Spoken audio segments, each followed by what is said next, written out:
हरे कृष्णा. ओम अज्ञानतिमिरान्धस्य ज्ञानाञ्जनशलाकया चक्षुरुन्मीलितं येन तस्मै श्रीगुरवे नमः. श्रीचैतन्यमनोभीष्टं स्थापितं येन भूतले स्वयं रूप गदामह्यं ददाति स्वपदान्तिकम्. नमो ओम विष्णुपादाय कृष्ण पृष्ठाय भूतले श्रीमते भक्ति वेदांत स्वामी इति नामिने. नमस्ते सारस्वते देवे गौरवाणी प्रचारिणे निर्विशेष शून्यवादी पाश्चातदेशतारिणे. हे कृष्णा करुणा सिंधु दीनबंधु जगतपते गोपेश गोपिका कांत राधाकांत नमोस्तुते. तप्त कांचन गौरांगी राधे वृंदावनेश्वरी वृषभानुसुते देवी प्रणमामि हरिप्रिये. जय श्री कृष्ण चैतन्य प्रभु नित्यानंद श्री अद्वैत गदाधर श्रीवासादि गौर भक्त वृंद. हरे कृष्ण कृष्ण कृष्ण हरे हरे, हरे राम राम राम हरे हरे. आज आपण चौथा अध्याय करतोय ज्ञान योग. आता जेव्हा तुम्हाला कृष्णाकडे ज्ञानाच्या रस्त्याने जायचं असतं त्याच्याकडे ज्ञानाने सुद्धा तुम्ही जोडले जाऊ शकता. त्याला ज्ञान योग असं म्हणतात. आता हे ज्ञान फक्त घेऊन उपयोग नाही, त्या ज्ञानाचं आचरण जर झालं तरच आपण कृष्णापर्यंत पोहोचू शकतो. तर आज आपण बघूया ज्ञान योग म्हणजे काय आहे. पण प्रथम ज्यांच्या आनंदासाठी मी तुम्हाला भगवद्गीता समजावून सांगायचा प्रयत्न करते आणि ज्यांच्या आनंदासाठी तुम्ही भगवद्गीता ऐकताय त्या श्री श्री राधा गोविंदांना आपण इकडनंच साष्टांग नमस्कार करूया.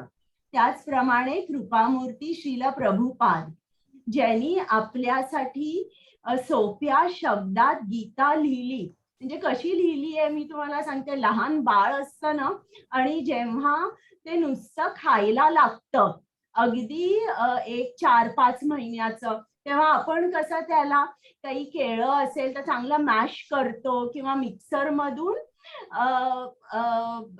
भात भाजी आमटी जी असेल थोडीशी डाळ ती आपण मिक्सर मध्ये फिरवून मग त्याला खायला देतो. त्याचप्रमाणे अगदी तसंच श्रील प्रभुपादांनी आपल्यासाठी एवढं अवघड जे शास्त्र आहे ते अगदी सोप्या शब्दात जणू काही मॅश करून ते आपल्या समोर ठेवलेलं आहे. तर श्रील प्रभुपादांमुळे हा उपक्रम चालू आहे. तर श्रील प्रभुपादांचे आपण आशीर्वाद घेऊया आणि मग चालू करूया.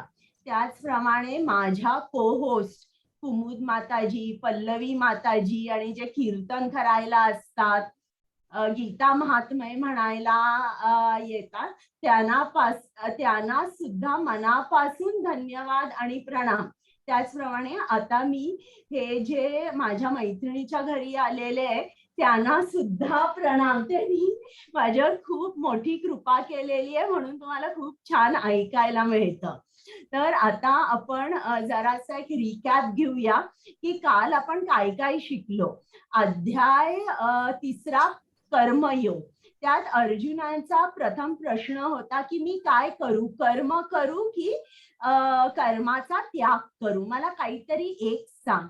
मग कृष्णाने त्याला सांगितलं की कर्मयोग हा श्रेष्ठ आहे आणि तू निष्काम कर्मयोग कर. मग दुसऱ्या अध्यायात कृष्णाने कर्मकांड सांगितलं होतं अर्जुनाला. आता कर्मकांडापासून तो हळूहळू त्याला कर्मयोग करायला सांगतो. कर्मयोग म्हणजे काय? अर्जुना, तू माझ्यासाठी कर्म कर, माझ्या आनंदासाठी कर्म कर आणि फळाची आशा ठेवू नकोस. मग अर्जुनाचा प्रश्न असतो, पारिवारिक परंपरा नष्ट होती. त्यावर कृष्ण उत्तर देतो, तू आदर्श हो, तू तुझी ड्युटी कर आणि तसं केल्यावर प्रत्येक जण तुझ्या राज्यातला प्रत्येक नागरिक त्याची ड्युटी करेल आणि मग समाजामध्ये आनंद आणि शांतता, धर्म नांदेल. मग अर्जुनाने विचारलं की सर्वात मोठा शत्रू कोण आहे? त्यावर कृष्णाने सांगितलं, सर्वात मोठा शत्रू काम आहे. आणि काम काय करतो? तो बुद्धीला आच्छादून टाकतो. आणि काम हा कुठे राहतो? तो मन, इंद्रिय आणि बुद्धीमध्ये वास करतो. आणि हे जे काम आहे हे वेगवेगळ्या कॅटेगरीमध्ये आहे किंवा वेगवेगळे स्तर आहेत त्याचे. जेव्हा खूप इच्छा नसतात तेव्हा कसं असतं, हे आपलं जे जीवन आहे मनुष्य जीवन, त्याच्यामध्ये आपण काम आहे त्यावर ज्ञानाने मात करू शकतो. म्हणजे अग्नी जसा धुराने झाकला जातो, पण जरा आपण पंखा दिला की तो धूर बाजूला होतो आणि आपल्याला प्रकाश दिसू शकतो. पण जेव्हा पशुजीवन किंवा वृक्ष जीवन असतं, यामध्ये इतकं आच्छादून गेलेली असते बुद्धी की ते अज्ञानी आणि अंधकारमय त्यांचं जीवन असतं. आणि ते पशु जीवनामध्ये, वृक्ष जीवनामध्ये कृष्ण प्राप्ती होऊ शकत नाही. तर काल आपण बघितलं, आता आज 4था अध्याय. तर 4थ्या अध्यायात आता कृष्ण आपल्याला थोडस ज्ञान देणार आहे आणि सांगणार आहे की त्यांनी परंपरेची स्थापना केलेली आहे आणि त्यांनी ज्ञान कोणाकोणाला दिलेलं आहे हे आपल्याला सांगणार आहे. थोडासा भगवद्गीतेचा इतिहास आहे.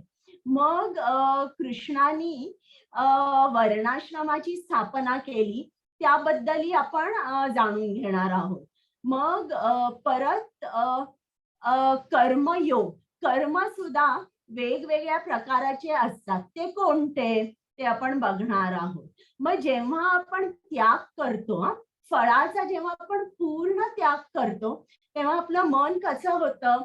मन शांत होतं. आणि जेव्हा मन शांत होतं तेव्हा आपण हे जे ज्ञान आहे,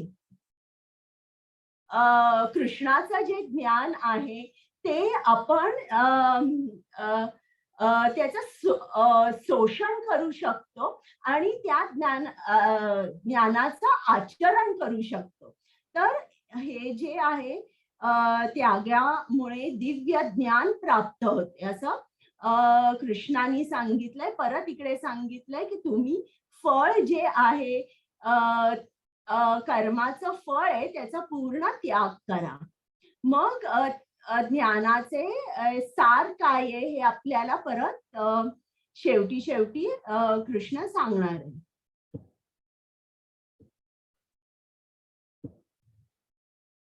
हरे कृष्ण. कुमुद माताजी. हरे कृष्ण. इमं विवस्वते योगं प्रोक्तवानाहम् अव्ययम् विवस्वान्मनवे प्राह मनुर्ईक्ष्वाकमे ब्रवीत्. हरे कृष्ण.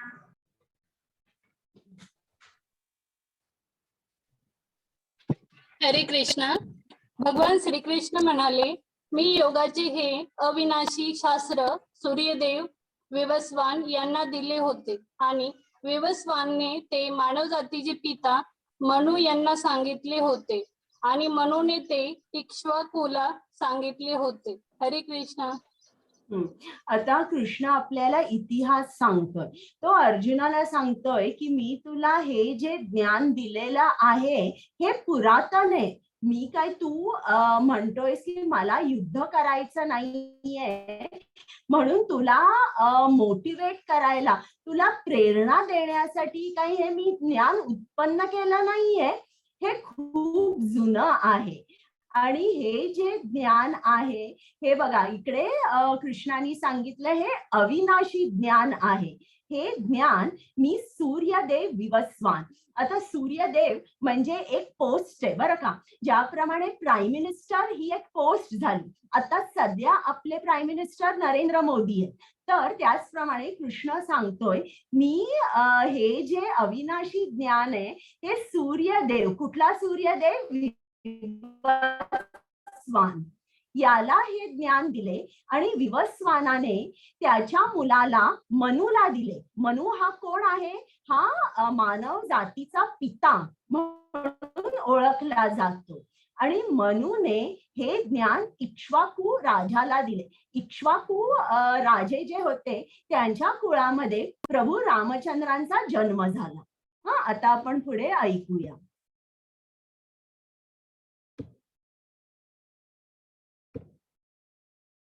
हे बघितले, अशी ही भगवद्गीता कृष्णापासून पृथ्वीवर आली.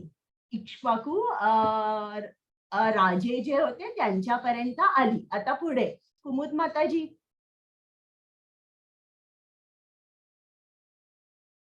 हरे कृष्ण माताजी. एवं परंपरा प्राप्तम इमं राजर्षयो विदुः सकाले नेह महता योगे नष्ट परंतप. हरे कृष्ण.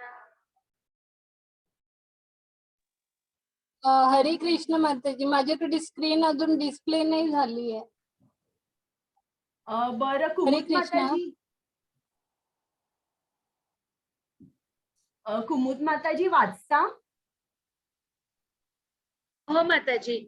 याप्रमाणे हे परमश्रेष्ठ विज्ञान गुरु शिष्य परंपरेद्वारे प्राप्त करण्यात आले आणि राजर्षींनी ते त्याच पद्धतीने जाणून घेतले. पण काळाच्या ओघामध्ये ही परंपरा खंडित झाली आणि म्हणून हे विज्ञान आपल्या यथार्थ रूपात लुप्त झाल्याप्रमाणे दिसते. हरे कृष्ण. आता इकडे दोन गोष्टी महत्वाच्या सांगितलेल्या आहेत.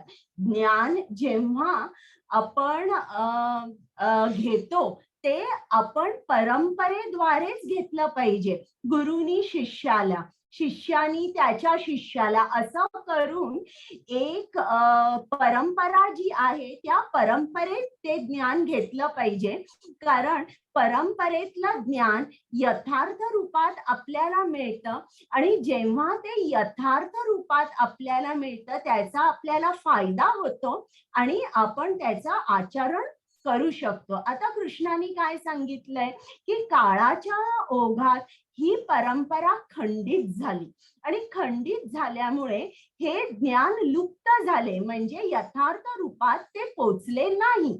इक्ष्वाकू राजाने हे ज्ञान इतर राजांना, ऋषी मुनींना दिलं, पण कुठेतरी ते शिष्य करू शकले नाही किंवा शिष्य जरी त्यांनी केले तरी ते ज्ञान यथार्थ रूपात ते देऊ शकले नाही.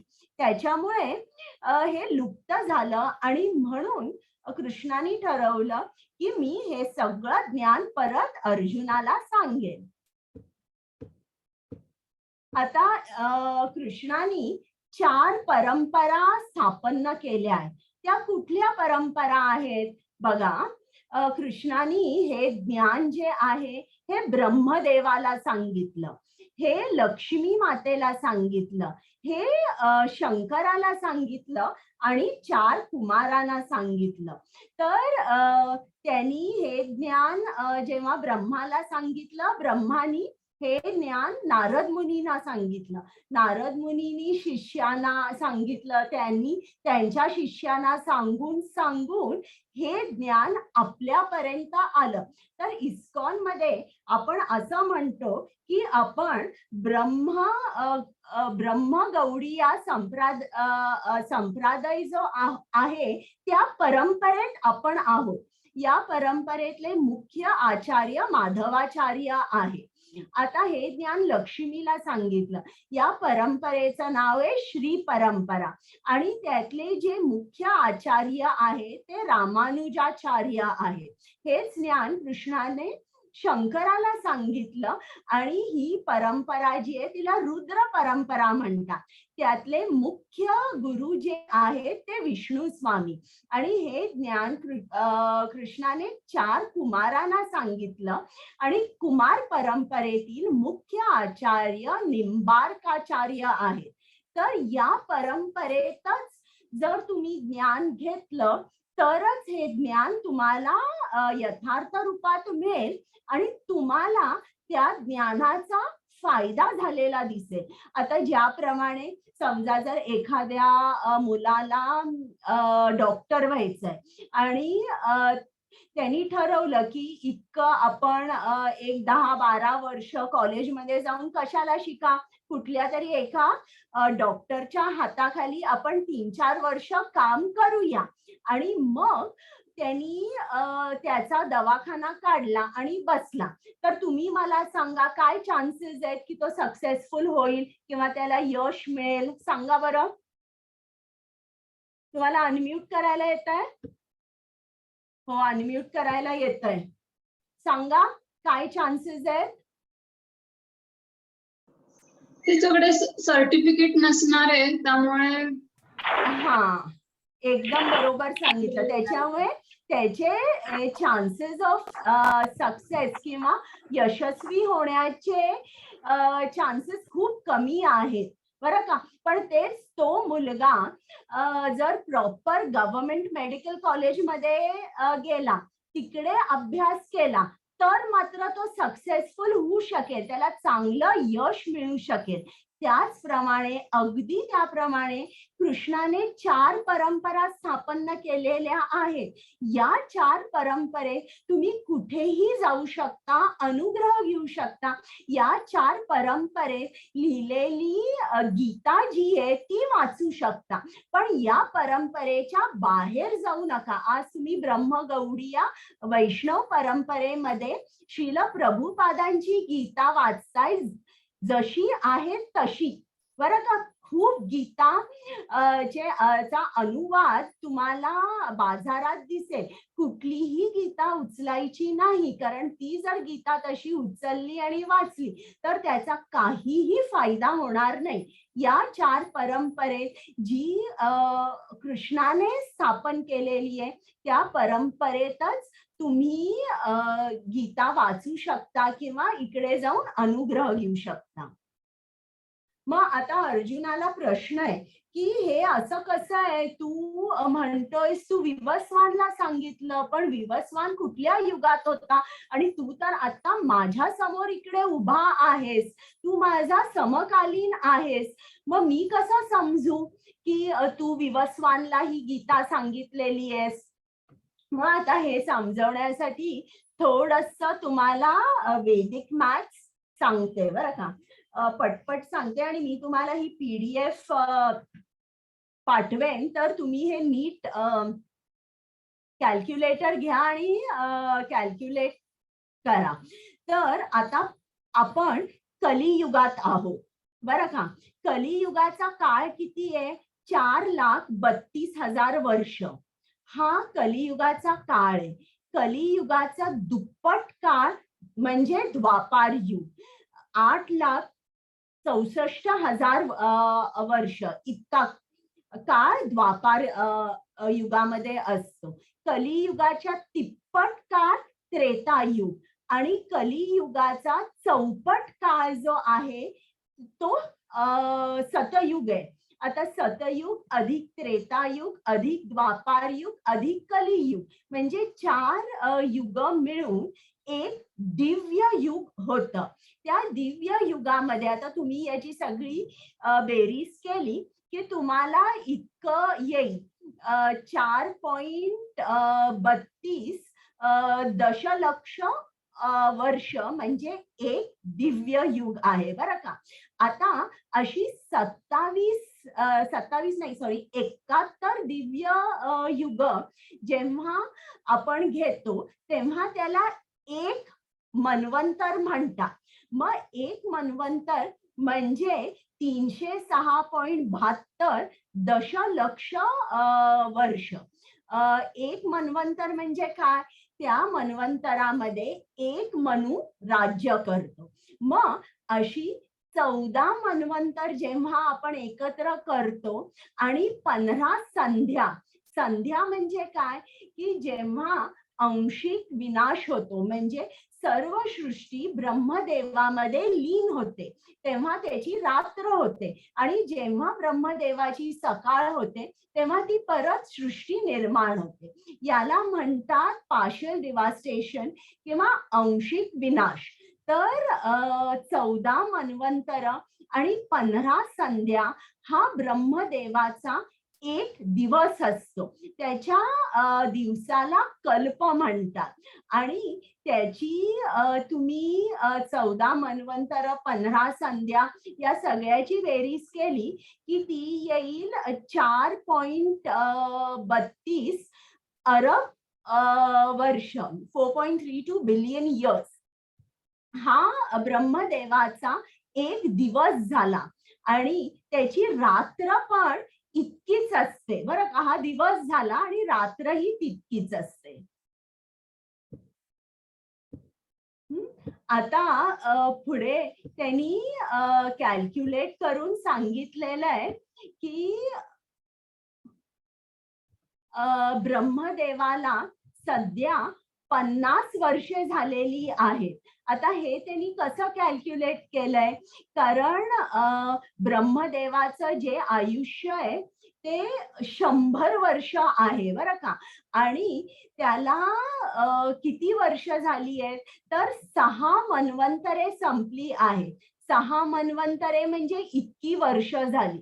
आणि आता जे 7वं मन्वंतर चालू आहे त्या 7व्या मन्वंतरात 4 युगांची 27 चक्रे संपलेली आहेत आणि आता 28वं चक्र चालू आहे बरं का.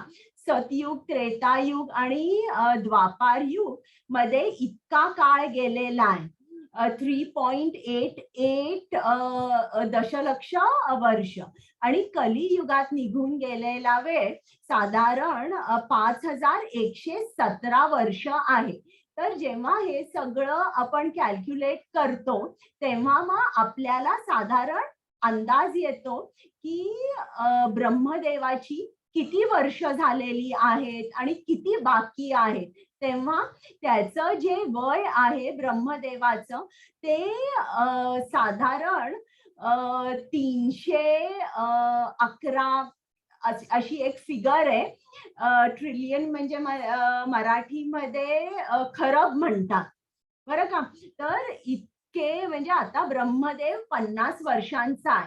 म्हणजे तुम्ही असं म्हणू शकता की आपण 155 खरब वर्ष या सृष्टीमध्ये आहोत. जन्म मृत्यू अजून आपली सुटका झालेली नाहीये. आता इकडे त्यांनी हे सगळं धरून दाखवलेलं आहे की ब्रह्मदेवाचे जीवन इतके झालेले आहे. आता गीता ही कधी बोलली गेली? तर इकडे तेही कॅल्क्युलेशन दिलेलं आहे की आता 4 युगांची 27 चक्रे संपली म्हणजे इतकी वर्ष झालेली आहे. त्यात सतयुग, त्रेतायुग आणि द्वापार युगाचा काळ हा इतका झालेला आहे. कलियुगात निघून गेलेली वेळ ही इतकी आहे. आणि या सर्वांवरून त्यांनी मनूचं जीवन काढलेलं आहे. आणि मनूच्या जन्मापूर्वी भगवंतानी हे गीतेचं ज्ञान सूर्यदेवाला सांगितलंय. म्हणजे सगळ्याची ऍडिशन केल्यावर हे येतं 120 दशलक्ष वर्षांपूर्वी ही गीता बोलली होती बरं.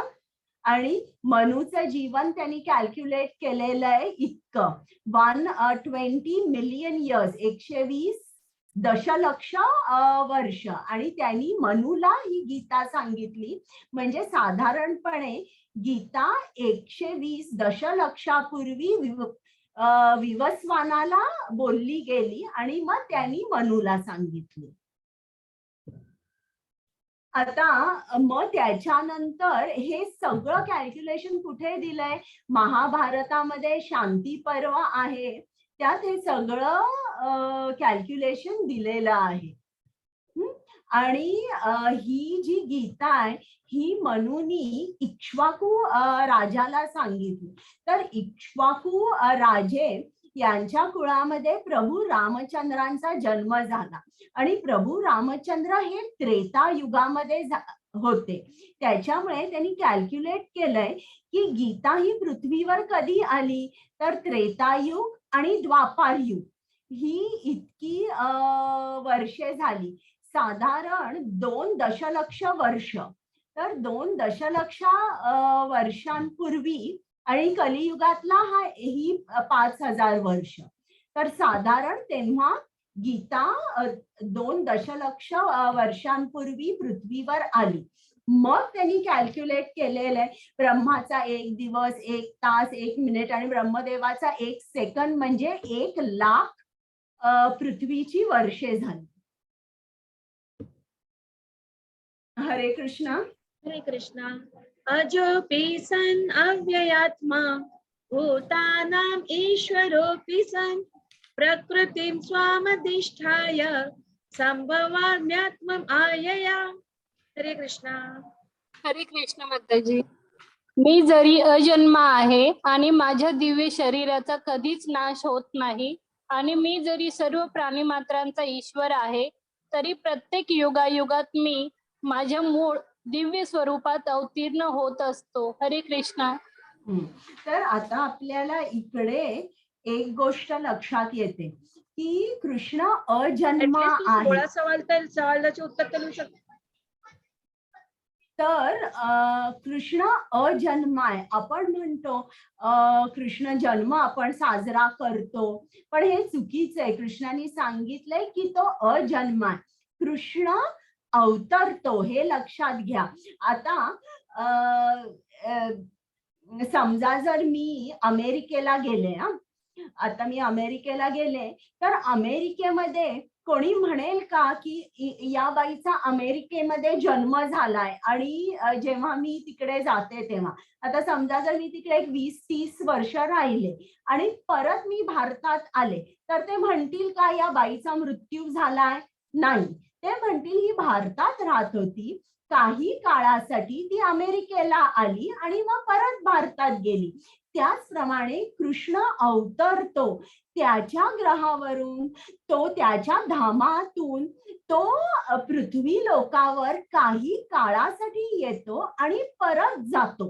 तेव्हा आपल्याला लक्षात येतं की कृष्ण अजन्मा आहे. आणि कृष्ण आपण कसे असतो, आपल्याला बाय फोर्स यावं लागतं. आपल्याला चॉईस नसतो की मला हे आई वडील पाहिजे, ते आई वडील पाहिजे, असा चॉईस आपल्याला दिला जात नाही. पण कृष्णाचं तसं नसतं.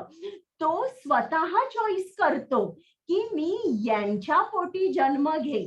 आणि त्याचा जन्म सुद्धा कसा असतो, इकडे त्याचा जन्म जेव्हा झाला तेव्हा पहिल्यांदा तो वसुदेवच्या मनामध्ये तो अवतीर्ण झाला. मग त्याच्या मनातून कृष्ण देवकीच्या मनामध्ये गेला, देवकीच्या मनातून देवकीच्या हृदयात गेला आणि मग हृदयातून तो प्रकट झाला, चतुर्भुज रूपामध्ये तो प्रकट झाला. आणि मग वसुदेव आणि देवकी यांच्या विनंतीवर त्यांनी लहान बाळाचं रूप घेतलं आणि असा त्याचा जन्म असतो. तर आपण म्हणतो आपल्याला हे समजत नाही, कारण आपला जन्म असा झाला नसतो.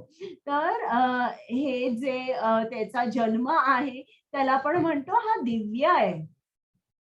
हरे कृष्ण. हरे कृष्णा. यदा यदा हि धर्मस्य ग्लानिर्भवति भारत अभ्युत्थानम् अधर्मस्य तदात्मानं सृजाम्यहम्. हरे कृष्णा. हरे कृष्ण माताजी.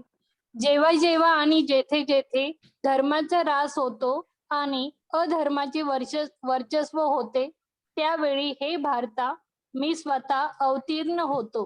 हरे कृष्णा.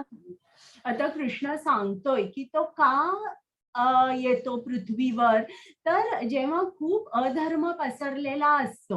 आता इकडे तुम्ही या स्लाइड मध्ये तुम्हाला काय दिसतंय की आकाशवाणी झालेली आहे आणि आकाशवाणीमध्ये कंसाला लक्षात आलंय की देवकीचा 8वा पुत्र त्याला ठार मारेल, म्हणून तो खूप क्रोधित झालेला आहे आणि तो विचार करतो की पुत्र व्हायच्या अगोदरच या देवकीलाच मी ठार मारतो, म्हणून त्यांनी त्याची तलवार काढलेली आहे. तर जेव्हा जेव्हा असा अधर्म पसरतो तेव्हा तेव्हा कृष्ण या पृथ्वीवर येऊन त्याच्या भक्तांचं, साधू लोकांचं रक्षण करतो.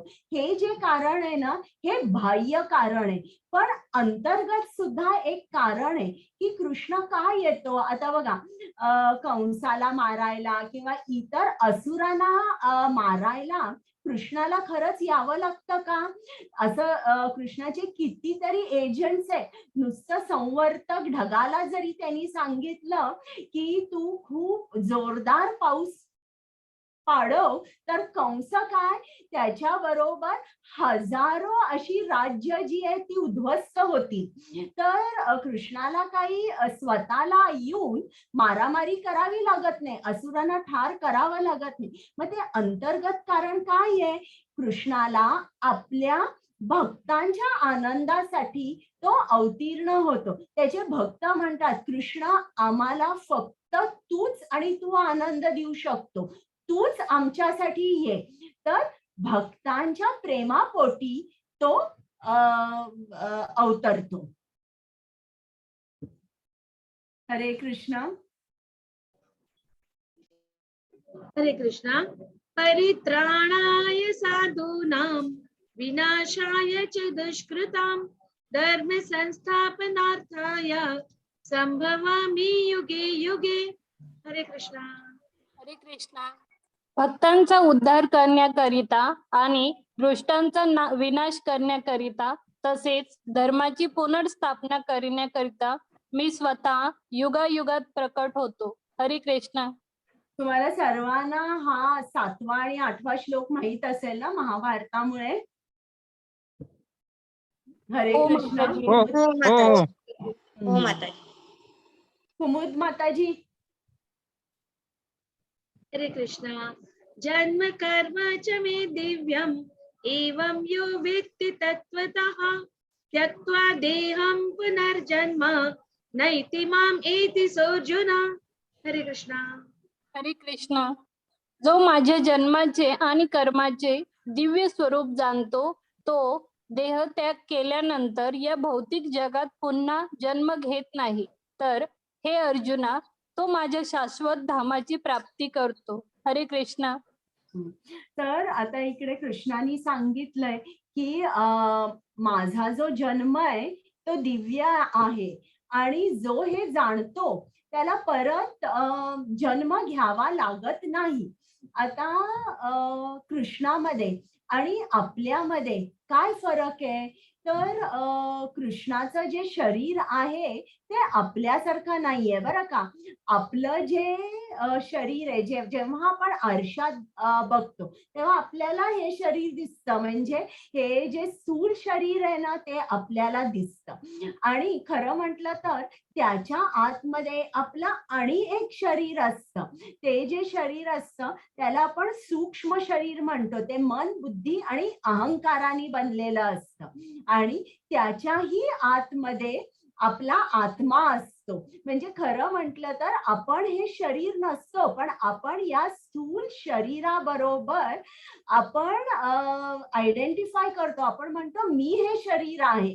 पण का आपण असं म्हणतो? कारण आपल्याला आतमधलं जे सूक्ष्म शरीर आहे, आतमध्ये जो आत्मा आहे तो आपल्याला दिसत नाही. आपण खरं म्हटलं तर आत्मा असतो आणि कृष्णाला ही शरीर नसतात. त्याचं शरीर कसं असतं, सत, चित आणि आनंद. तुम्हाला माहितीये ना, सच्चिदानंद आपण म्हणतो. कृष्णाचं स्वरूप कसं आहे, सच्चिदानंद.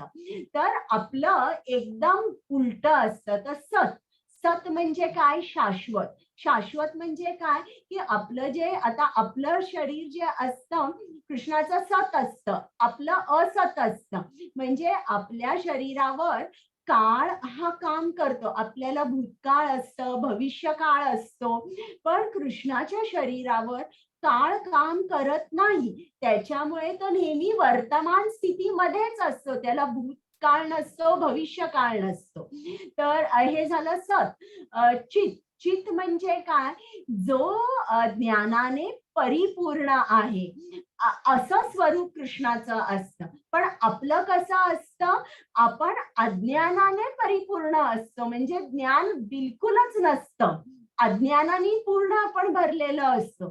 सचित आणि आनंद. आनंद सुद्धा हे कृष्णाचं एक स्वरूप आहे. आणि आपण कसे असतो, निरानंद, नेहमी निरानंद असतो. आपल्याला आनंद सुद्धा कुठून घ्यायचा हे समजत नाही. आपण इंद्रियांच्या द्वारे आनंद घेत असतो.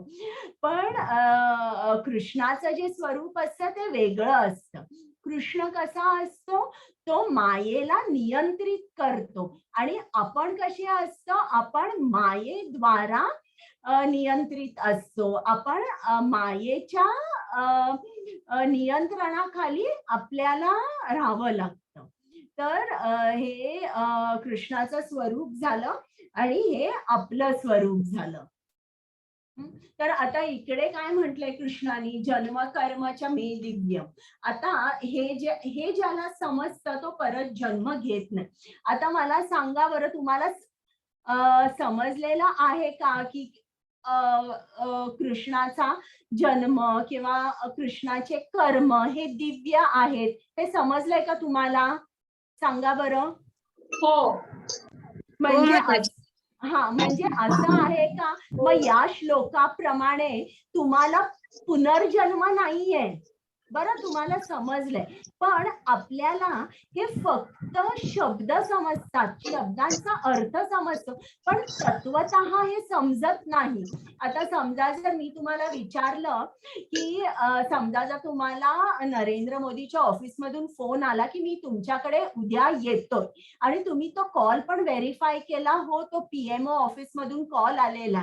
आता उद्या तुमच्या घरी नरेंद्र मोदी येणार आहे, तर तुम्ही त्यांच्यासाठी काय काय कराल मला सांगा बरं. कोणी एकाने हँड रेस करा, हात वर करा. कोण बोलणार आहे?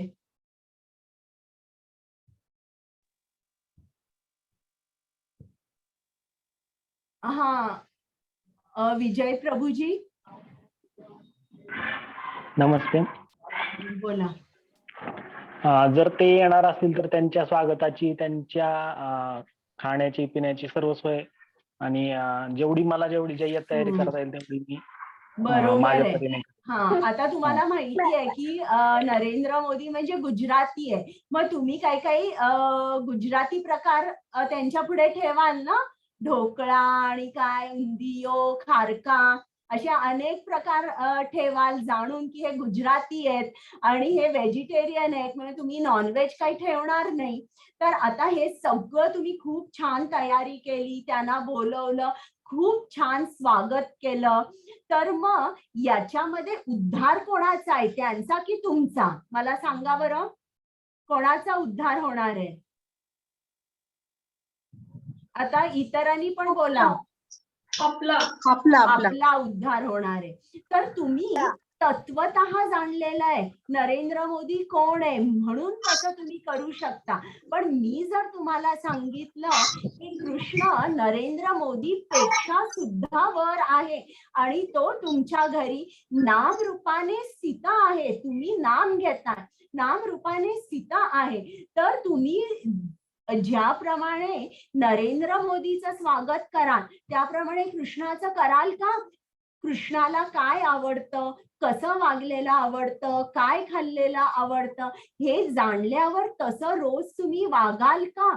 जर तुम्ही रोज तसं वागला तर या श्लोकाचा अर्थ तुम्हाला समजला, तत्वतः समजला, मग मात्र पुनर्जन्म नाही. म्हणून हे जे वृंदावनचे 6 गोस्वामी होते त्यांना तत्वतः माहित होतं की कृष्ण कोण आहे. त्याच्यामुळे त्यांनी त्यांचं जीवन पूर्ण त्यांनी कृष्णासाठी समर्पित केलं होतं. पण अजून आपल्याला तत्वतः समजलेलं नाहीये की कृष्ण कोण आहे, आणि जोपर्यंत आपण त्याला तत्वतः समजू शकत नाही तोपर्यंत आपल्याला जन्ममृत्यू आहे. हरे कृष्णा. हरे कृष्णा. वीतराग भय क्रोधः मन्मया माम उपाश्रितः बहवो ज्ञान तपसा भूता मद्भावम आगतः. हरे कृष्णा. हरे कृष्ण माताजी. हे पण वाचायचं आहे ना हो कुमुद वाचते माताजी? माताजी. हो. ये यथा ये माम यथा मां प्रपद्यन्ते तांस्तथैव भजाम्यहम् मम वर्तमानो वर्तन्ते मनुष्या पार्थ सर्वशः. हरे कृष्णा. तर आता मी तुम्हाला म्हंटल ना की आपल्याला कृष्ण तत्व काय आहे, कृष्ण कोण आहे हे खरोखर माहिती आहे का? तर त्याचं उत्तर आहे नाही. मग अशी काही माणसं आहेत का ज्यांनी कृष्णाला जाणलं होतं? आहेत ना अशी माणसं, कितीतरी कृष्णाचे भक्त आहेत ज्यांनी कृष्णाला जाणलं. मग त्यांनी कृष्णाला कसं जाणलं? त्यांनी 3 गोष्टींचा त्याग केला. तर त्या 3 गोष्टी कुठल्या आहे? वीतराग, भय आणि क्रोध. क्रोध म्हणजे काय तुम्हाला माहितीये? भय म्हणजे काय माहितीये?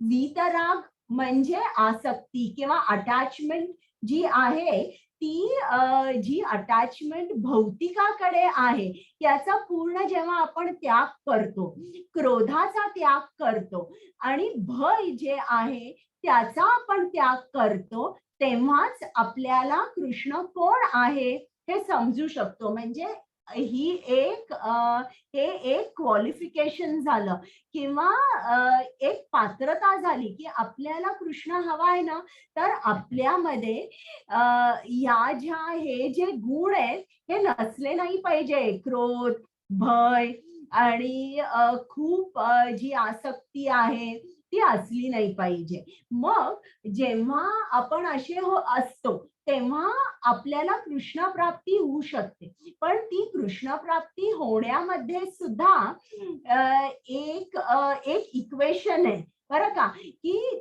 तुमची जितकी भक्ती तितका कृष्ण तुमच्या जवळ येतो आणि तुमची जशी भक्ती तसा त्याचा परस्पर भाव असतो. आता मी तुम्हाला प्रश्न विचारते की इतिहासाचा एक पेपर आहे बरं का, आणि त्याला 10 हे धडे आहेत आणि प्रत्येक धड्याला 10 मार्क. तर एका मुलाने 5च धडे केले तर त्याला किती मार्क मिळतील सांगा बरं मला? 50. जास्त मिळणारच नाही, जास्तीत जास्त 50 मार्क मिळतील. हा, तर मी आता तर जास्तीत जास्त 50 मार्क मिळतील. तर त्याचप्रमाणे इकडे सुद्धा तेच इक्वेशन आहे. समजा जर तुम्ही कृष्णावर प्रेम केलं, तुम्ही जितकं कृष्णावर प्रेम करता तितकं कृष्ण तुमच्यावर प्रेम करतो. आता तुम्हाला या स्लाइड मध्ये शिशुपालाचा वध आहे, तर ही स्लाइड मध्ये तुम्हाला ते वध दिसतोय. तर जो शिशुपाल होता तो कृष्णाचा शत्रू होता आणि तो एकसारखा त्याला कृष्णाचा खूप राग यायचा आणि शत्रू स्वरूपात तो नेहमी कृष्णाला बघायचा. आणि शेवटी काय झालं की कृष्ण शत्रू रूपाने त्याच्या समोर आला आणि त्याचा वध केला.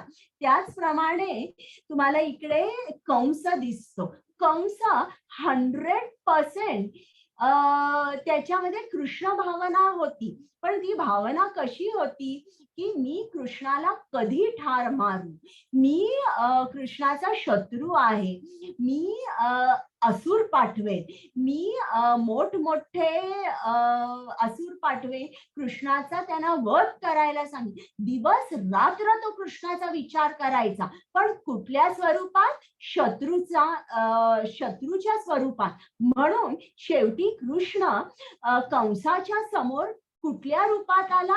शत्रूच्या रूपात आला. त्यांचं मल्लयुद्ध झालं आणि कृष्णाने कंसाला ठार मारला. तर ज्या रूपामध्ये तुम्ही कृष्णाला भजता त्या रूपातच परस्पर रूपात कृष्ण सुद्धा तसाच त्याचा परस्पर भाव असतो. हरे कृष्ण. हरे कृष्ण माताजी. आसक्ती, भय आणि क्रोध यातून मुक्त झालेले, पूर्णपणे मतपरायण झालेले आणि माझा आश्रय ग्रहण करणारे गत काळातील अनेक मनुष्य माझ्या विषयीच्या ज्ञानामुळे शुद्ध झाले आहेत आणि याप्रमाणे त्या सर्वांना माझ्या विषयीच्या दिव्य प्रेमाची प्राप्ती झाली आहे.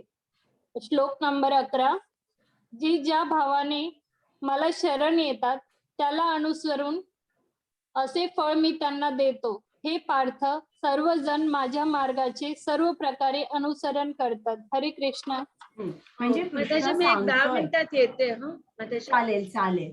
कृष्ण सांगतोय की जर तुम्हाला माझ्याकडे यायचं असेल तर या गोष्टीपासून, आसक्ती, भय, क्रोध यापासून तुम्ही मुक्त व्हा.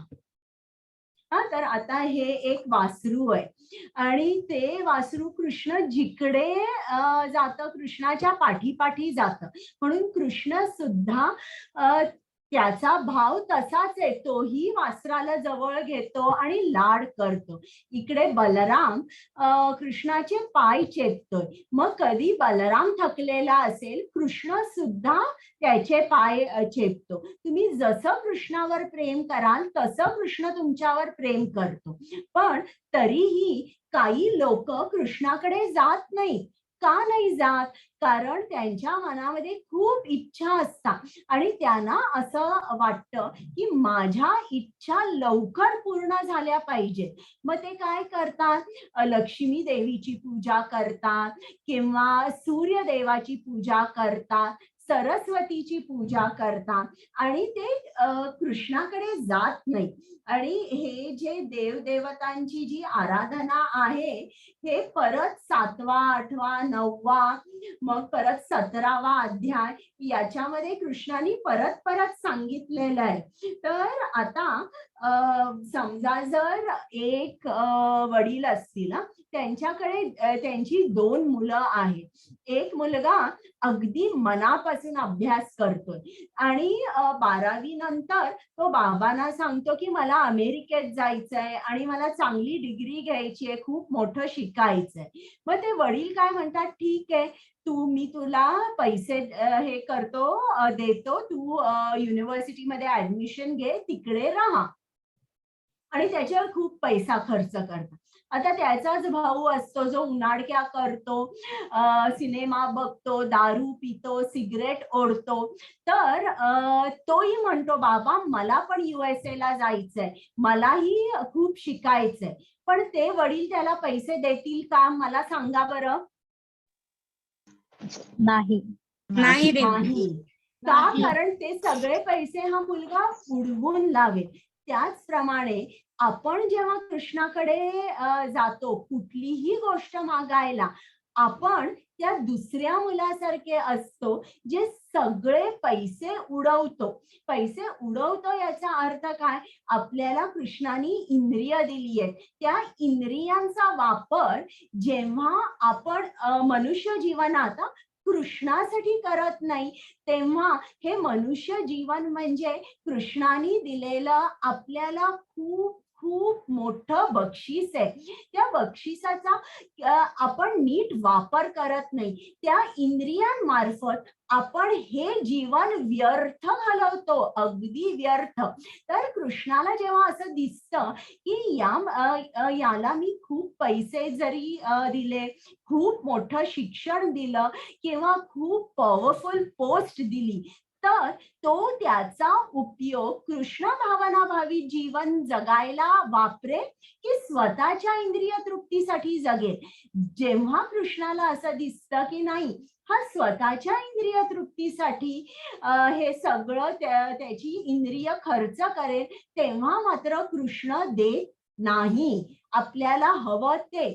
तर कृष्ण विचार करतो आणि मगच देतो, आणि ती गोष्ट लगेच देईल असं सांगता येत नाही. पण देव देवता आपल्याला शीघ्र फळ, आपल्याला काय हवं ते देतात. हे पुढे 7व्या अध्यायामध्ये परत कृष्णाने सांगितलंय, तेव्हा परत मी तेव्हा तुम्हाला जरा डिटेलमध्ये सांगेन. आता तुम्ही मला सांगा की प्रत्येकाच्या आपल्या काही ना काहीतरी इच्छा असतात, भौतिक इच्छा, की आपण असा विचार करतो की बाबा आता मी रिटायर होईल. मग रिटायर होण्याच्या सुमारास माझ्या बँक मध्ये कमीत कमी 3 कोटी 5 कोटी इतका बॅलन्स पाहिजे. किंवा आपण दर 2 वर्षांनी आपण म्हणतो की मला एक मोठी चांगली गाडी पाहिजे. मग आता मला युरोप टूरला जायचंय, मला इकडे फिरायला जायचंय, आणि आपण आपल्या जे भौतिक गोल्स आहेत ते गोल्स पुरवण्याच्या पाठीमागे असतो. आता तुम्ही मला खरं सांगा की तुम्हाला खरोखर मनापासून कृष्ण प्राप्ती हवी आहे का? तुम्हाला भक्तीत पुढे जायचं आहे का? मला सांगा बरं. बरं, हो, आता तुम्ही मला सांगितलं. मग ज्याप्रमाणे मी तुम्हाला म्हंटल की आपल्या भौतिक इच्छा असतात की मी रिटायर होणार आहे, कमीत कमी 5 कोटी तरी माझ्या बँकेत पाहिजे, किंवा आता मला नवीन नोकरी मिळाली आहे, प्रमोशन मिळालं, तर 2 वर्षात मला ही गाडी घ्यायची आहे, होंडा सिटी किंवा जे काय असेल ते. आता तुम्हाला भक्तीमध्ये प्रगती पाहिजे. मग तुम्ही असे शॉर्ट टर्म गोल्स केलेले आहेत का की मी एका महिन्यामध्ये 1 लाख जप करीन, असं तुम्ही केलेलं आहे का गोल्स? फक्त असं म्हणणं बरोबर नाही की मला भक्तीमध्ये प्रगती पाहिजे, किंवा मी कृष्णाला ही गोष्ट आवडत नाही, हे खाल्लेलं आवडत नाही, कृष्ण माझ्या हृदयात राहतो, तर ही गोष्ट मी खाणार नाही, असे काही तुम्ही गोल्स केलेले आहेत का? सांगा बरं. हो. मग ते कुठले केलेले आहेत सांगा. जप. बरं, पण असा संकल्प केलेला आहे की मी इतक्या माळा रोज करेन? हो. मग किती माळा करता तुम्ही माताजी? म्हणजे मी करत होते, आता माझं कसं नवीन, आता नुकतंच लग्न झालं, त्यामुळे माझं ते राहिलंय, म्हणजे थोडस हे सगळं सेटिंग लागेपर्यंत थोडस माझं ते मागे पडलंय, नाही तर याच्या आधी माझं होत होतं. मग असं ही गोष्ट कृष्णाला माहित आहे की आपली इच्छा आहे करायची, पण काहीतरी मध्ये ना असे माया कोणाला तरी पाठवत असते. याला आपण म्हणूया भौतिक अट्रॅक्शन्स म्हणूया, की या कारणामुळे माझा जप होत नाहीये, मी संकल्प करू शकत नाहीये. मग कृष्णाला आपण सर्व हवे आहोत परत, म्हणून कृष्णाने काय केलंय, वर्णाश्रमाची स्थापना केलेली आहे. आणि मी आता हा श्लोक वाचते, कुमुद माताजी नाहीये. चातुर्वर्ण्यं मया सृष्टं गुण कर्म विभागशः तस्य कर्तारम् अपि मां विद्धि कर्तारम् अव्ययम्. हरे कृष्ण. भौतिक प्रकृतीचे 3 गुण आणि त्यांना अनुरूप अशा कर्माला अनुसरून मी मानवी समाजाचे 4 विभाग निर्माण केले आहेत, आणि ते तू जाणले पाहिजे की जरी मी या व्यवस्थेचा कर्ता असलो तरीही मी अव्ययी असल्यामुळे अकर्ताच आहे. हरे कृष्णा. आता कृष्ण म्हणतोय की मला माहिती आहे की तुमच्या भौतिक इच्छा आहेत, खूप इच्छा आहेत, सगळं सोडून काय तुम्ही माझ्याकडे येऊ शकणार नाही, म्हणून त्यांनी वर्णाश्रमाची स्थापना केली. आता वर्ण आणि आश्रम हे दोन शब्द आहेत बरं का. वर्ण म्हणजे जिकडे णचा पाय आपण मोडतो त्याला म्हणतात इंग्लिशमध्ये क्लासिफिकेशन, मराठीत विभागणी का काय म्हणतात क्लासिफिकेशनला. हा, तर तुम्हाला समजलंय ना, जर एखादा इंग्लिश शब्द जर मी वापरला आणि समजला नाही ना, तर तिथल्या तिथे तुम्ही मला विचारा. तर वर्ण म्हणजे जेव्हा आपण वेगवेगळी विभागणी करतो त्या शब्दाला वर्ण म्हणतात. णचा पाय मोडायचा आणि नचा पाय मोडला नाही, वर्ण म्हणजे रंग बरं का. पण इकडे वर्ण आहे, तो पाय मोडलेला, तो म्हणजे क्लासिफिकेशन किंवा विभागणी करणे. आणि आश्रम, आश्रम श्रम म्हणजे काय. श्रम म्हणजे जेव्हा श्रम म्हणजे तुम्हाला माहिती आहे लेबर किंवा एफर्ट किंवा कष्ट करणे. तर वर्ण आश्रम म्हणजे याचा अर्थ काय होतो की कृष्णाने विभागणी केलेली आहे आणि त्या विभागणी अनुसार आपण कष्ट करतो, श्रम करतो आणि मग आपली आध्यात्मिक उन्नती होते. समजलं तुम्हाला. आता हे 4 वर्ण कोणते आहेत ते आपल्या जन्मा प्रमाणे वर्ण ठरवले जात नाही. हे जे वर्ण आहेत हे आपल्या गुणाप्रमाणे ठरवले जातात. तर आता हा कलियुग आहे म्हणून आपण ब्राह्मण कुटुंबात जन्म घेतला की आपण स्वतःला ब्राह्मण म्हणतो, पण तसं नसतं. आता हा कलियुग आहे, कलियुगमध्ये कोणीही ब्राह्मण नाहीये. का ब्राह्मण नाहीये हे मी तुम्हाला 18व्या अध्यायात सांगणार आहे. तर आता मी तुम्हाला सांगते 3 गुण असतात, सत्वगुण, रजोगुण आणि तमोगुण. जो सत्वगुणात असतो तो अध्ययन अध्यापन करतो त्याला ब्राह्मण म्हणतात. इकडे तुम्हाला दिसतोय ना हा माणूस. मग जो क्षत्रिय आहे तो रजोगुणात असतो.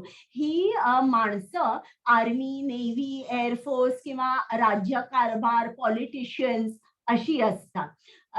जो माणूस धंदा करतो म्हणजे जो शेतकरी असतो, धान्य विकतो किंवा ज्याची डेअरी असते किंवा जो व्यापारी असतो तो रजोगुणात आणि तमोगुणात असतो. त्याला वैश्य म्हणतात. आणि जो माणूस या ब्राह्मण, क्षत्रिय, वैश्य यांच्या घरी काम करतो त्याला शूद्र म्हणतात. तर आपण कलियुगात आपण सर्वच शूद्र आहोत. तर कृष्ण सांगतोय की या 4 वर्णांची स्थापना त्यांनी केलेली आहे. मी या 4ही वर्णांना मी अवेलेबल आहे की तुम्ही, असं नाहीये की हा शूद्र आहे म्हणून या शूद्राला माझी प्राप्ती होऊ शकत नाही, असं नाही. ब्राह्मणालाही होऊ शकते, शूद्रालाही होऊ शकते, क्षत्रियालाही होऊ शकते, वैश्यालाही होऊ शकते. आता तुम्हाला जो गुण दिलाय त्या गुणामध्ये तुम्ही प्रामाणिकपणे काम करा, आनंदाने काम करा आणि तुम्हाला जो वेळ पुरेल त्या वेळामध्ये तुम्ही माझा जप करा, तुम्ही माझ्यासाठी कार्य करा, मग निश्चितच तुम्हाला माझी प्राप्ती होईल. श्रील प्रभुपादांना हा जो वर्णाश्रम आहे हा पूर्ण जगभर स्थापन करायचा होता, पण ते शेवटी त्यांचं ते स्वप्नच राहिलं. हरे कृष्णा. कुमुद माताजी आल्यात का? बरं, मी वाचते. न माम कर्माणि लिंपन्ति न मे कर्म फले स्पृहा इति माम यो अभिजानाति कर्मभिर्न सबध्यते. हरे कृष्ण. कोणत्याही कर्माने मी बद्ध होत नाही, तसेच मला कर्मफलाची आकांक्षाही नाही. जो माझ्याबद्दलचे हे सत्य जाणतो तो सुद्धा कर्मफलांनी बद्ध होत नाही. हरे कृष्ण. आता कृष्ण काय सांगतो, तो कुठल्याही कर्माने बद्ध होत नाही, तसे मला कर्माच्या फलाची आकांक्षाही नाही. म्हणजे आपल्याला आपण मात्र कर्माने बद्ध होतो. मग कृष्ण का कर्माने बद्ध होत नाही? कृष्ण तर कितीतरी आपल्यापेक्षा व्यस्त आहे बघा.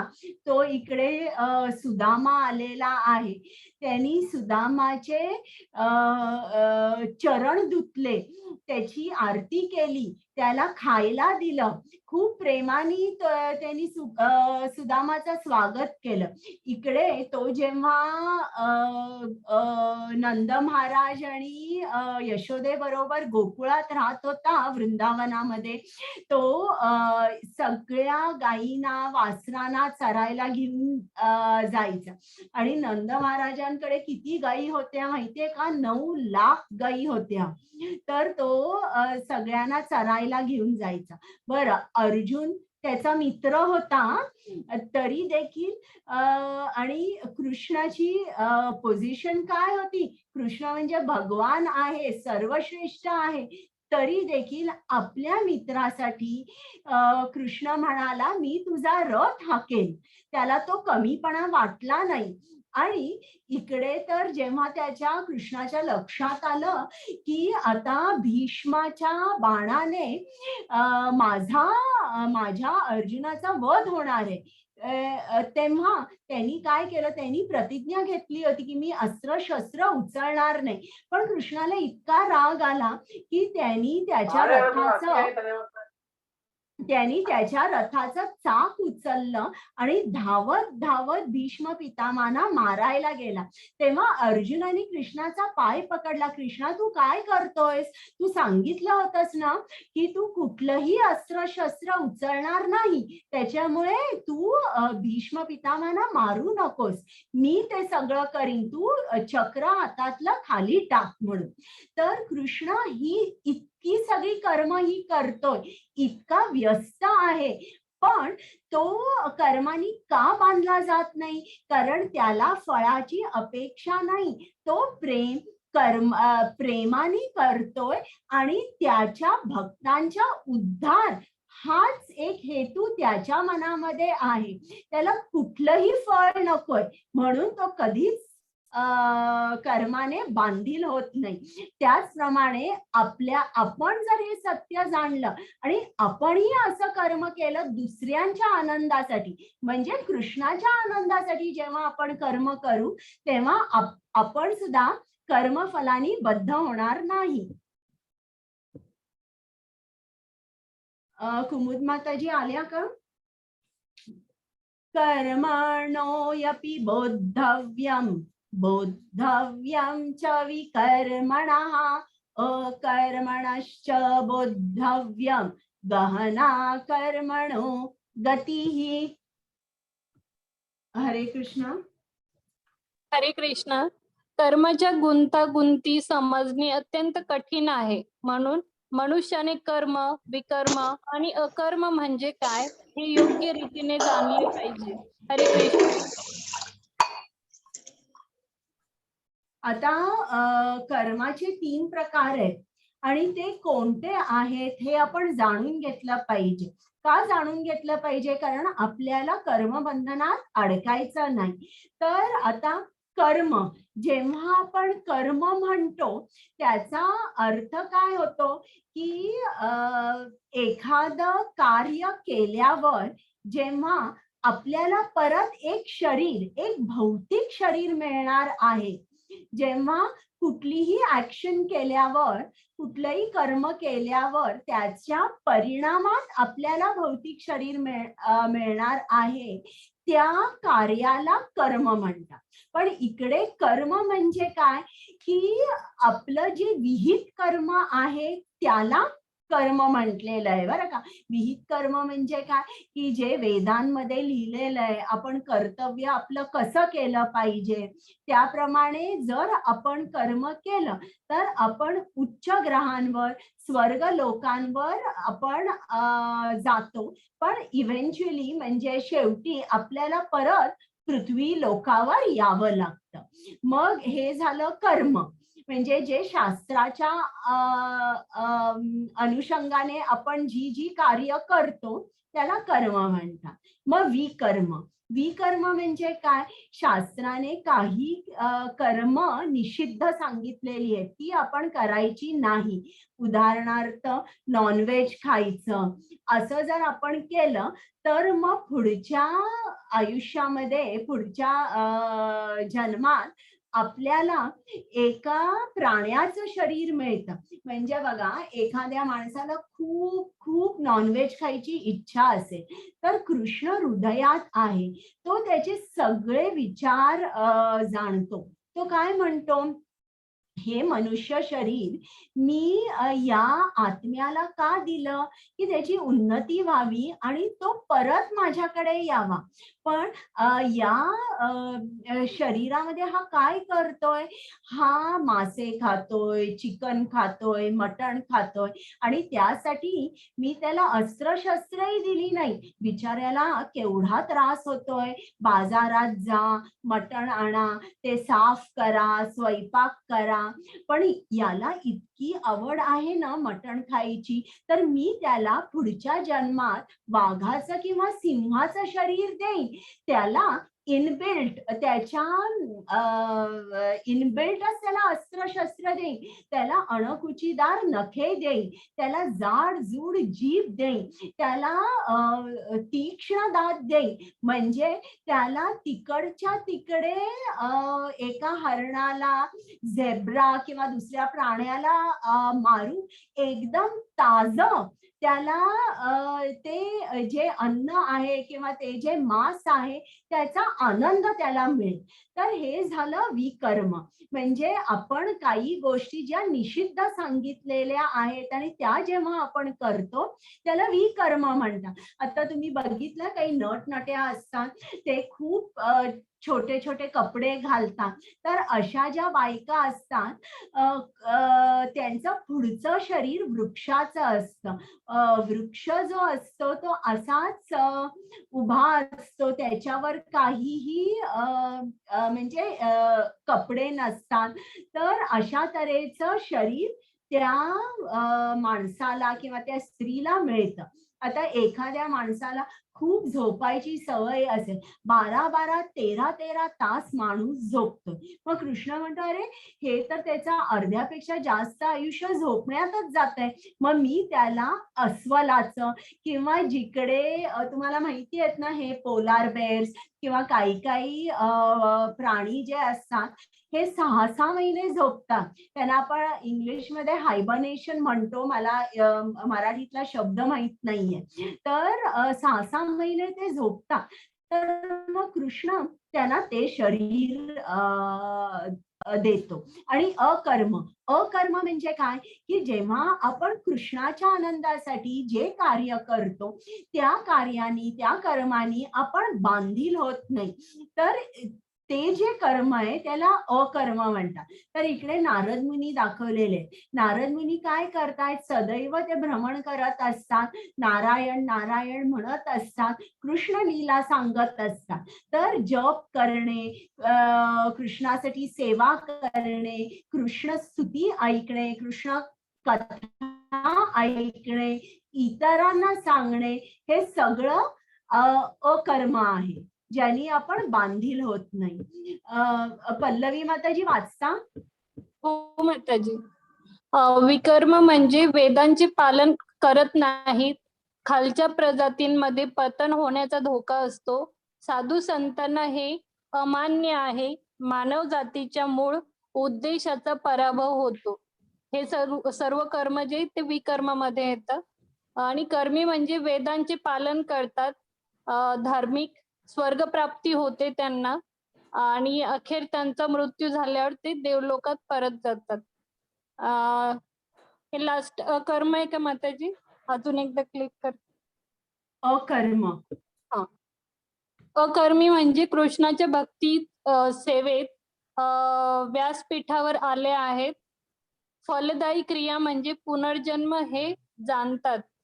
हरे कृष्ण. म्हणजे आता जे शास्त्रांचं पालन करत नाही त्यांना विकर्मी म्हटलंय. जे शास्त्रांचं पालन करतात, वेदांचं पालन करतात. वेदांमध्ये एक सेक्शन आहे कर्मकांड. त्यात त्यांनी सांगितलंय तुम्ही असं होम हवन करा, तुम्ही गरीब लोकांना मदत करा, अन्नदान करा. असं केल्यानंतर तुम्हाला स्वर्ग लोकाची प्राप्ती होईल. पण अखेरीस मृत्यू लोकात म्हणजे या पृथ्वीवर परत यावे लागते. पण हे वेदांचं पालन करतात. वेदांमध्ये काय निषिद्ध आहेत त्या गोष्टी हे करत नाही. पण यांना फळ पाहिजे असतं. ते फळाशी त्यांची खूप आसक्ती असते. आता अकर्मी म्हणजे जे कृष्णाचे भक्त असतात आणि कृष्णाच्या आनंदासाठी कुठलंही कर्म करतात, ते बांधील होत नाही कर्माशी. त्यांना अकर्मी म्हटलंय. आता कर्म काय आहे आणि ते कसं करायचं आपल्याला त्याच्यामध्ये आणि जर जाणून घ्यायचं असेल तर कृष्ण सांगतो की तुम्हाला गुरु केले पाहिजे. गुरुकडून काय योग्य काय अयोग्य आणि त्याचं कारण तुम्ही जाणलं पाहिजे. तर आता कुमुद माताजी आल्यात का? हो माताजी, मी आली. हरे चालेल, कृष्ण. वाचा. हो. तद्विद्धि प्रणिपातेन परिप्रश्नेन सेवया उपदेक्षन्ति ते ज्ञानं ज्ञानिनस्तत्त्वदर्शिनः. हरे कृष्ण. हरे कृष्ण. आध्यात्मिक गुरूंकडे जाऊन तत्व जाणण्याचा प्रयत्न कर. नम्रपणे त्यांना प्रश्न विचार आणि त्यांची सेवा कर. आत्मसाक्षात्कारी व्यक्ती तुला ज्ञान प्रदान करू शकतात, कारण त्यांनी तत्व जाणलेले असते. हरे कृष्ण. तर आता इकडे कृष्णाने स्वतः उदाहरण स्थापित केलंय. जेव्हा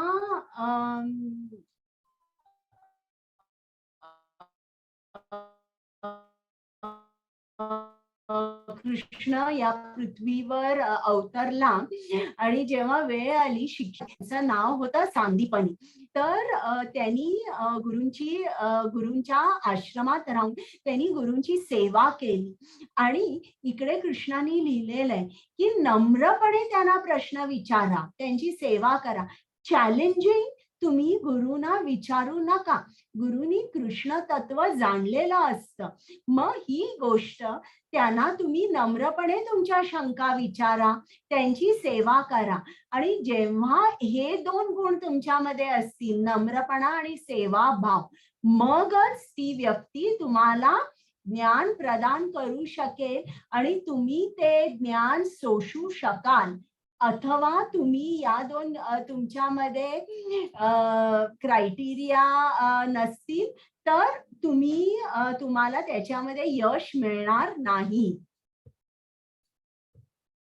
तर आता आपण हा 4था अध्याय झालाय आणि 4थ्या अध्यायामध्ये काय बघितलंय आपण? थोडासा भगवद्गीतेचा इतिहास कृष्णाने आपल्याला सांगितलाय. त्यांनी 4 परंपराची स्थापना केली. त्या 4 परंपराबद्दल आपण जाणून घेतलं. मग आपण ब्रह्मगौडीया वैष्णव परंपरेमध्ये आहोत आणि आपल्या परंपरेत हे ज्ञान कृष्णाने ब्रह्माला, ब्रह्मानी नारद मुनींना आणि नारद मुनींनी इतर गुरूंना सांगितलंय आणि मग ते आपल्यापर्यंत आलेलं. मग कृष्णाने वर्णाश्रमाची स्थापना केली. का? कारण कृष्णाला माहिती आहे की ही लोक जी आहेत ना, त्यांना फक्त कृष्ण कृष्ण कृष्ण असं करत बसले तर ते कदाचित माझ्याकडे पोचणार नाही. कारण त्यांच्या मनामध्ये अनेक इच्छा आहेत. म्हणून त्यांनी वर्णाश्रमाची स्थापना केली की त्या तुझ्या गुणा अनुसार तू वर्ण निवड आणि त्या वर्णामध्ये तू स्थित हो, तुझी पण इच्छा पूर्ण कर आणि तुला माझी पण प्राप्ती होईल. आणि मग कृष्णाने कर्माचे 3 प्रकार सांगितले. एक म्हणजे कर्म, विकर्म आणि अकर्म. मग हा श्लोक आपण घेतलेला नाही की त्यागामुळे दिव्य ज्ञान प्राप्त होते. तर ते मी तुम्हाला थोडक्यात सांगते की आता त्याग हा विविध प्रकाराचा असतो. आता पहिल्यांदा मी तुम्हाला प्रश्न विचारते, मला उत्तर द्या की एखाद्या मुलाला त्याच्या आईनी सांगितलं अभ्यास कर आणि बाहेर मुलं खेळतात आणि जोर जोरात आवाज येतोय आणि त्या मुलाला सुद्धा खेळायला जायचंय, पण जबरदस्तीने आईने सांगितलंय की तू बस. आता याचं लक्ष कुठे आहे? खेळाकडे आहे. हा अभ्यास करू शकेल का? जरी 3 तास बसला तरी काय डोक्यात शिरेल का? सांगा बरं मला. नाही. पण त्याचं मन त्या खेळाकडे आहे, अभ्यासावर नाही. त्याचप्रमाणे जोपर्यंत आपलं मन फळावर असतं तोपर्यंत ज्ञान आपल्या मनामध्ये शिरू शकत नाही. ज्या क्षणी तुम्ही सगळ्या तुम्हाला मिळालेल्या फळाचा त्याग करता त्या क्षणी हे जे ज्ञान आहे, कृष्ण प्राप्तीचं ज्ञान आहे, हे तुमच्या मनामध्ये जाऊ शकतं आणि तुम्ही त्याचं आचरण करू शकता. नाहीतर त्या मुलासारखी आपली परिस्थिती होते की फोर्स करून आपण जप करायला बसतो, कृष्ण सेवा करायला बसतो, पण मन आपलं दुसरीकडे असतं, तोपर्यंत ज्ञान जात नाही. म्हणून कृष्णाने सांगितलंय की त्याग हा केलाच पाहिजे. मग त्याग हा विविध प्रकाराचा असतो. काही द्रव्य त्याग करतात, तर काही आपल्या इंद्रियांचा त्याग करतात. म्हणजे एखादा ब्रह्मचारी असेल तो काय करेल? आपल्या इंद्रियांचा त्याग करेल, म्हणजे आपल्या इंद्रियांना विषय देणार नाही. तो फक्त कृष्ण कथा, जप, कृष्णाचा प्रसादच खाईल. अशातच तो आपल्या इंद्रियांना कृष्ण सेवेमध्ये लावेल. तर हा पण एक त्याग झाला. काही काही लोक खूप प्रमाणात अन्नदान करतात, गरीब लोकांची सेवा करतात, हॉस्पिटल बांधतात, विहिरी खणतात. तर या सर्व ज्ञानाच्या, या सर्व त्यागाची प्राप्ती काय होते? त्यांची आसक्ती फळावर नसते, म्हणून त्यांचं मन शांत होतं आणि त्यांना दिव्य ज्ञान प्राप्त होतं. बरं, पारंपरिक ज्ञानाचा सारांश म्हणजे काय की आपल्याला ज्ञान जर हवं असेल तर आपण नम्रतेने आणि एखाद्या प्रामाणिक आध्यात्मिक गुरु जो परंपरेत आहे त्याच्याकडे जाऊन आपण हे ज्ञान घेतलं पाहिजे. आता तुमचे काही प्रश्न आहेत का? माताजी रेकॉर्डिंग स्टॉप कराल? हा, आणि ही आली या आलेत का विमला माताजी याच्यासाठी? पाहते माताजी. नाही येत माताजी. बरं. ओके.